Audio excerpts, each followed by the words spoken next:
En direct de chez vous, Jean-Michel Lamazerolle, RCF Charente. Bonjour à toutes et à tous, bienvenue dans En direct de chez vous. En direct de chez vous, presque les pieds dans l'eau. Nous sommes à Lézignac-Durand où nous continuons notre feuilleton dans ce coin de Charente-Limousine, toute proche de la Dordogne et de la Haute-Vienne, à côté du Machabon. C'est pour ça que je dis que nous sommes presque les pieds dans l'eau. Nous sommes sur un ponton qui domine ce lac de Haute-Charente. Et quand je disais que nous continuions notre feuilleton, notre balade, vous vous souvenez que nous sommes allés chez Anne-Lorraine Vigouroux, qui a des animaux de réforme, etc., et qui nous avait ouvert à des choses qui se passent dans cette région.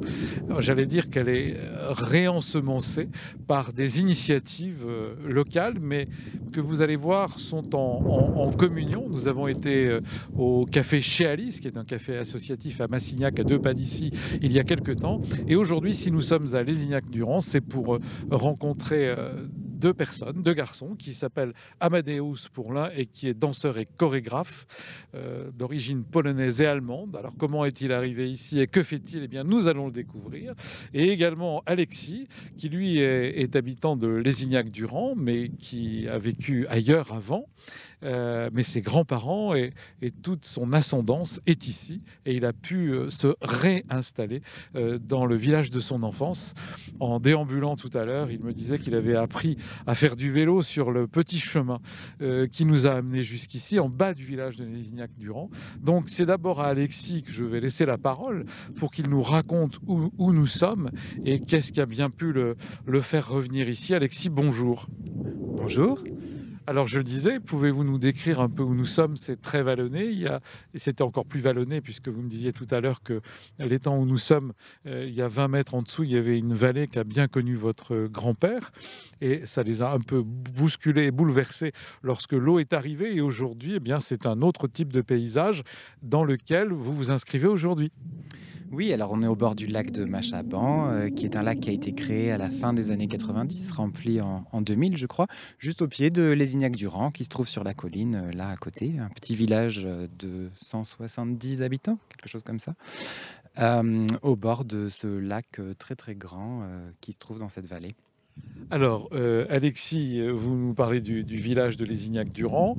On voit bien Lézignac-Durand parce que c'est un petit peu sur un promontoire avec cette église, son clocher si particulier qu'on voit de loin, et notamment quand on est sur la route qui nous mène j'allais dire de la Rochefoucauld jusqu'à Rochechouart, et où on passe par Massignac, on aperçoit Lézignac-Durand sur la gauche en allant à Rochechouart. Vous, qu'est-ce qui vous a motivé? Dites-nous un petit peu votre parcours avant d'arriver à Lézignac-Durand, à vous réinstaller. Mais ma famille est de Lézignac depuis des générations. Ma mère est née ici. J'ai toujours aimé ce village. J'y ai jamais vraiment vécu, mais je venais en vacances dès que j'en avais l'occasion, chez mes grands-parents, mes oncles, mes tantes. Et j'ai toujours aimé cette région pour sa sérénité, le côté sauvage. C'est vrai que c'est un coin qui est encore très préservé, pas très industrialisé. Et j'aime la nature, j'aime les plantes, j'aime les forêts. Et c'était toujours un émerveillement de venir ici quand j'étais enfant. Et j'ai vécu ces 10 dernières années à Londres. Et j'avais très envie de revenir m'installer en France. Et quand j'ai découvert que ma famille vendait cette maison dans le village, une maison qui me fascinait quand j'étais enfant, je me suis dit c'est là que je veux vivre et ça s'est imposé comme une évidence. Donc j'ai acheté cette maison et je suis en train de rénover ma maison à Lézignac et j'adore vivre ici. C'est un coin merveilleux. Bien, et alors on verra pourquoi et qu'est-ce que vous souhaitez en faire. Alors maintenant, je vais passer la parole à Amadeus. Vous êtes, comme je l'ai dit, danseur et chorégraphe. Si on est là aussi aujourd'hui, c'est que l'an dernier, vous avez lancé un festival de danse contemporaine à Lézignac-Durand. Il faut oser quand même. Hein, et que cette année, ça va prendre une autre expansion. Mais d'abord, vous, Amadeus, vous m'avez dit d'origine polonaise et ensuite vos parents sont allés en Allemagne, donc vous avez la double nationalité. Racontez-nous un petit peu votre histoire et puis on va commencer à remonter vers le village. Bonjour Amadeus. Bonjour, oui, je suis né en Pologne, effectivement, et mes parents, ils ont déménagé en Allemagne quand j'étais tout petit et j'ai grandi en Allemagne. J'ai trouvé très très tard mon amour pour la danse. Effectivement, j'ai eu 15 ans, je crois, et Mais j'ai eu un professeur de danse qui a vu que je suis pas mal dans la danse et elle m'a encouragé de faire mes études un peu plus loin et de trouver une école de danse classique, effectivement. Et je fais l'école de danse classique à Mannheim, en Allemagne, mais j'ai aussi passé un bout de temps à Royal Ballet School à Londres. Et après, je travaillais dans plusieurs théâtres en Pologne et aussi en Allemagne. Et après, je lançais ça il y a déjà presque 10 ans avec une collègue, un de mes meilleures copines, à un duo chorégraphique et on a commencé de faire les chorégraphies ensemble et de l'interpréter aussi les ensembles, notamment à Francfort en Allemagne. Mais oui, je me trouvais en fin de 2022 ici en cherchant une maison pour avoir peut-être une maison de vacances et aussi une maison pour accueillir des stages de yoga. Et effectivement, j'ai resté ici et j'ai tombé amoureux de cette région parce que je ne l'ai connue pas du tout avant. D'aller plus loin que la Bretagne, c'était déjà très loin pour moi d'aller en France, mais tout le temps, j'aimais bien la France et c'était un de mes rêves de déménager à un point de ma vie en France. Et oui, je me trouvais dans la Charente, Limousine, et je vraiment tombé amoureux avec cette région et les gens ici, les gens qui ont déménagé de tous les coins du monde et qui ont vraiment envie de la convivialité, de partager les moments ensemble et de bouger les choses aussi. Et ça m'a donné l'envie enfin de lancer cette festival du danse avec une collègue qui est italienne, qui est déménagée à peu près comme avec moi, mais à Clermont-Ferrand. Elle a déménagé en France aussi. Et on a lancé ce projet, on a lancé cette association qui s'appelle Moving Beasts et qui est ici à Lézignac-Durand pour le festival. Et après, j'ai plein de grosses idées pour toute l'association et amener la danse dans une zone très, très rurale. Bien, alors on va reparler du festival. On va reparler avec Alexis notamment de cet espoir de faire en sorte que ce canton de Montembeuf, on est loin aussi de Montembeuf, vive et revive d'une autre façon avec toutes ces initiatives. Mais moi j'ai envie de revenir vers vous, Amadeus, pour celles et ceux qui nous écoutent et peut-être des gens qui aimeraient faire de la danse.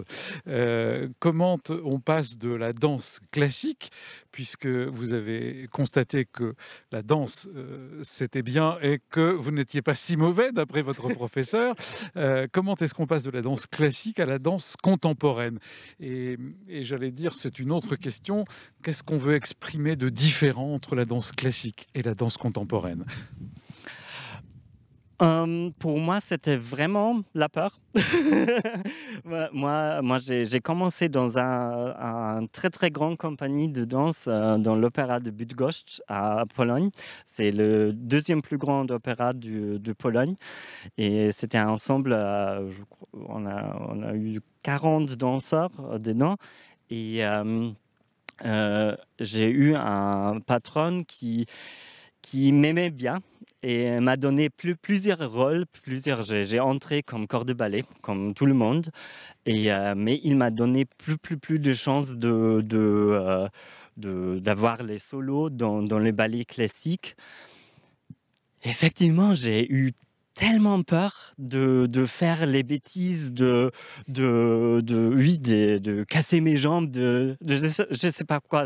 J'étais pas 100% sûr. Mais déjà, à l'école de danse, j'ai eu très passionné de la danse contemporaine. Et j'adorais ça, j'adorais la liberté que je crois on peut trouver cette liberté dans la danse classique. Et quand on voit les les danseurs de l'Opéra de Paris, par exemple, ils ont découvrir cette liberté dans les pas qui sont très rigides, dans un technique qu'il faut vraiment être très, très entraîné pour ça. Mais je crois que c'est ça ce que j'ai eu pas cette sécurité de ma technique dans la danse classique. Mais j'ai trouvé ça dans la danse contemporaine et c'était vraiment ma passion. Et après cette première année, j'ai décidé, d'accord, je vais essayer de trouver les compagnies, les théâtres avec les ensembles qui sont plutôt contemporains. Alors, on l'a compris, vous avez eu peur d'une certaine rigidité de la danse classique et d'une expression qui pourrait vous faire mal finalement, et vous avez glissé vers la danse contemporaine que vous aviez au fond de vous finalement. Ça a été plutôt un révélateur. Alors là, c'est pareil, parce que quand on voit danse contemporaine, on sent une espèce d'alchimie entre le sol, l'air, le cosmos, et c'est pas dans l'expression de la danse, qui est aussi une sorte de poésie, et on vous sent complètement imprégné du moment et du mouvement, alors que dans la danse classique, tout est beaucoup plus codifié, c'est ce que vous disiez. Est-ce qu'il y a des professeurs de danse contemporaine, ou quand vous avez rejoint cette compagnie, eh bien, de fait, j'allais dire, comment on trouve les gestes et les expressions de la danse contemporaine, qui est peut-être pas codifiée de la même façon que la danse classique?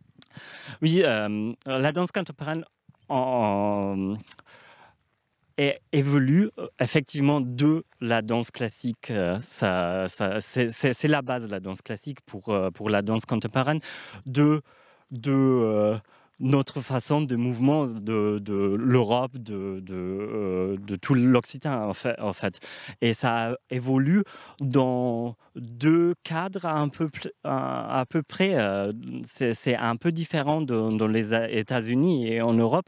Et aussi en Europe, il y a plusieurs trajets pour l'évolution de la danse contemporaine. C'est dans l'école de danse, on a des cours aussi de la danse contemporaine. Ça veut dire la danse contemporaine qui est aussi très codifiée.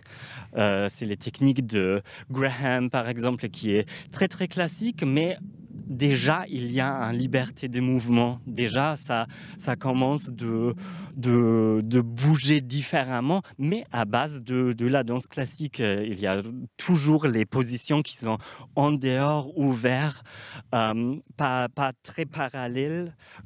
Et après, en Allemagne, avec Pina Bausch et tout ça, il y a tous les mouvements qu'on appelle en allemand le Tanztheater, le théâtre du danse. C'est plutôt l'exploration des émotions et comment les émotions ils bougent les corps, et c'est vraiment de trouver son façon de se bouger, et ça m'a intéressé très très fortement, et j'ai déjà exploré un petit peu quand j'étais à l'école de danse. J'ai eu plein de professeurs super à Londres et aussi à Mannheim, et ça m'a inspiré. Et oui, je crois, j'étais plus bon dans cette façon de mouvement que dans la danse classique. Et oui, comme ça, j'ai eu déjà la base pour la danse contemporaine, pour trouver un travail dans les ensembles de danse contemporaine. D'accord. Alors ça, on l'a compris, c'est aussi codifié et on l'apprend au fur et à mesure, même s'il y a une certaine liberté d'interprétation, il y a quand même la base des codes sur lesquels vous vous greffez pour votre expression dans votre danse contemporaine. Alors, vous faites, évidemment, vous n'êtes pas toujours à Lézignac-Durand, vous voyagez à Paris, vous voyagez en Allemagne, vous faites de la danse en freelance ailleurs, et on va revenir ensuite sur le festival. Oui, et dans le freelance et dans le monde du danse, il faut vraiment trouver un travail et trouver le projet pour le faire. Et c'est ça ce que, pour moi, c'était le but de le festival, de faire les projets dans les zones très rurales et hors des grands centres des villes, hors des centres chorégraphiques en France. C'est pour moi, c'était aussi au début de comprendre les systèmes français et comment ça marche, la création, la diffusion des spectacles vivants et comment je peux utiliser ce système, mais le amener dans les zones rurales, effectivement. Bien, alors on va en parler après, que je vais maintenant passer la parole à Alexis pour qu'il nous parle un petit peu de lui et puis de ce que j'ai dit tout à l'heure, c'est-à-dire ce garçon qui a toujours été passionné de cet endroit et qui a voulu y revenir habiter et a acheté. Donc, j'allais dire, c'est une nouvelle aventure pour lui et ça cadre avec tous ces gens qui sont autour et qui font des choses ensemble. Donc, dans l'ancien canton de Montembeuf, je ne l'ai pas inventé, hein, c'est Alexis qui m'en a parlé. Alors Alexis, vous avez fait quoi? Pardon, je passe devant vous, Amadeus. Merci à Gabriel de nous filmer pour ceux qui le verront sur YouTube, notre émission d'en direct de chez vous à Lézignac-Durand et autour de la danse contemporaine. Alors, donc Alexis, parlez-nous de vous. Moi, à l'origine, déjà, je ne connais rien au monde de la danse. Je le découvre ici à Lézignac en compagnie d'Amadeus, avec grand plaisir. Mais à l'origine, je viens même d'un monde complètement différent professionnellement, puisque ce que j'ai étudié, c'est le génie végétal et l'amélioration végétale pour l'agriculture. J'ai travaillé pour l'INRA un certain nombre d'années. Et je travaillais notamment sur des sujets de propriété intellectuelle ou industrielle appliqués au génie végétal. Donc ça n'a absolument rien à voir avec le milieu artistique. Et il s'est trouvé qu'au bout d'un moment, j'ai complètement changé de domaine et je me suis mis à travailler dans la musique. J'ai toujours adoré la musique par passion, mais je me suis professionnalisé. Et ça fait à présent 11 ans que je travaille pour une maison de disques anglaise. Donc j'ai vécu à Londres pendant 10 ans. Et je suis revenu maintenant il y a 3 ans, en 2022, à Lézignac. Et je continue de faire ce que je fais, surtout à distance. Mais je voyage où mes collègues viennent à Lézignac-Durand pour travailler avec moi. Bien, alors voilà, j'allais dire d'ingénieur en brevet, vous êtes passé à la musique et de Londres, vous êtes passé à Lézignac-Durand. Alors après, il y a une communauté anglaise, hollandaise et autres ici, et maintenant même un peu de polonais, allemand avec Amadeus. Alors justement, parlez-nous un peu de ce que vous souhaitez construire ici avec toutes ces initiatives qui sont autant de petites perles qui vont faire un bel ensemble, un beau collier. Je dirais que c'est pas vraiment ce que je souhaite construire, mais c'est ce que les gens souhaitent construire ensemble. Et c'est pour ça que je pense que toutes les rencontres, même les excuses pour se rencontrer, se croiser, passer du temps ensemble, échanger, tout est bon à prendre et il faut absolument s'en saisir et soutenir ces initiatives. Et ce festival en fait partie. Effectivement, c'est une communauté assez singulière parce que c'est très mixte. On a beaucoup évidemment de Britanniques, mais des gens d'autres pays. Donc on parle dans plein de langues différentes. C'est très marrant parce que tout le monde apprend les langues des autres. On utilise une application de téléphone bien connue pour apprendre des langages étrangers. Tout le monde est dessus et on a des notifications. Ah, la voisine vient de passer au niveau 12 de son français. Moi, je fais l'espagnol. Il y en a d'autres qui font... Voilà, j'ai une voisine hollandaise qui apprend le français aussi. Et donc, il y a cette espèce d'émulation interculturelle très intéressante et très riche, avec, je pense, plein d'envies différentes, plein de choses, parce qu'évidemment, il faut vivre. Donc, les gens créent leurs petites activités pour vivre, mais qui ont des ramifications qui s'insèrent aussi dans la communauté, évidemment.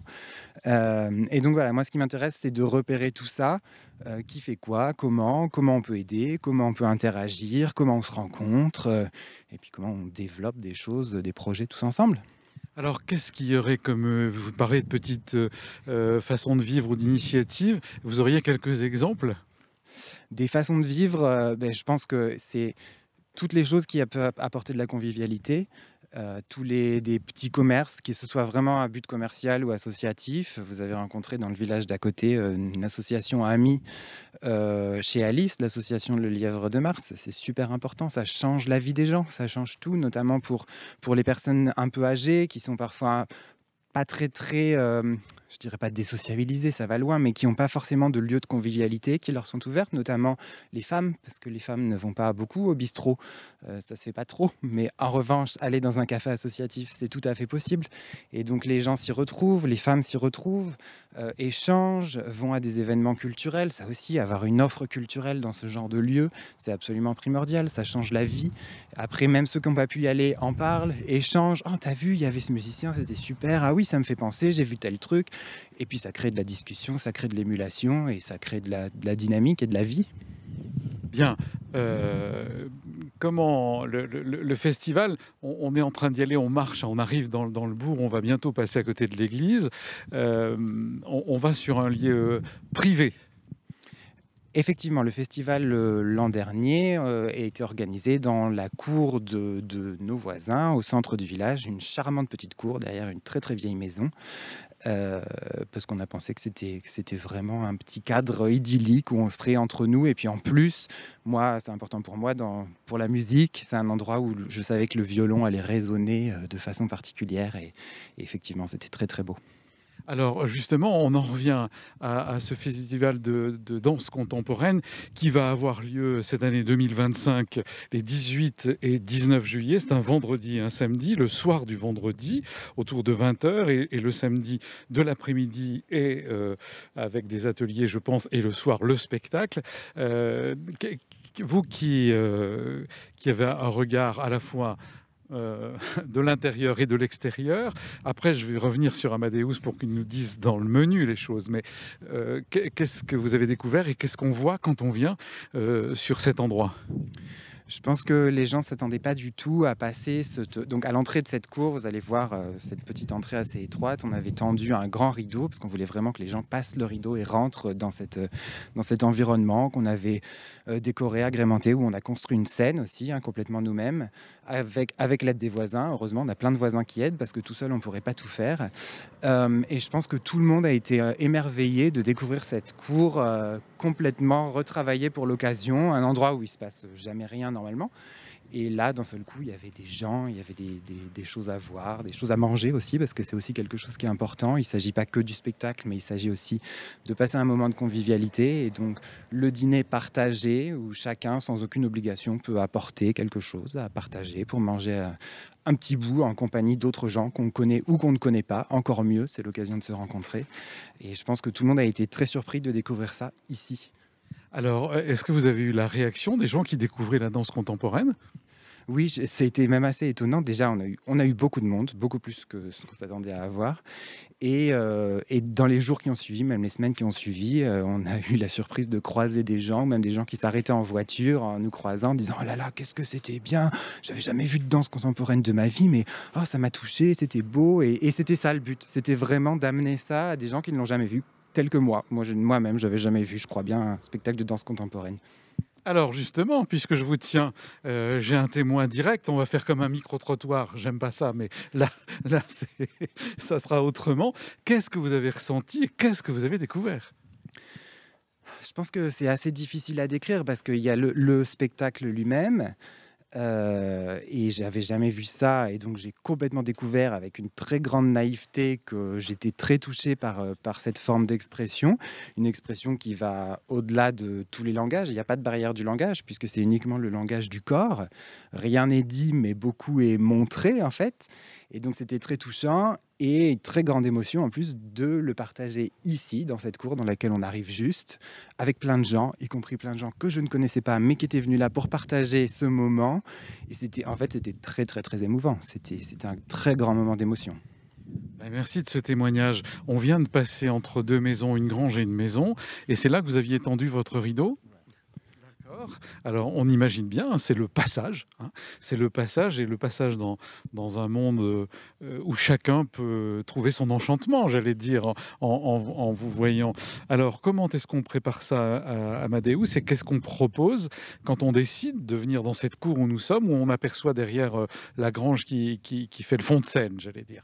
Eh bien, le clocher de l'église qui domine, mais gentiment, voilà, elle n'écrase pas. Et c'est un lieu sans doute aussi où la l'acoustique est présente. Je pense qu'on va s'avancer un peu, et même moi, je l'entends résonner rien qu'en parlant au milieu de cette cour. Comment est-ce qu'on construit un spectacle de danse contemporaine et qu'on fait vibrer la musique, le violon en l'occurrence, ici, dans cette cour, à Lézignac-Durand?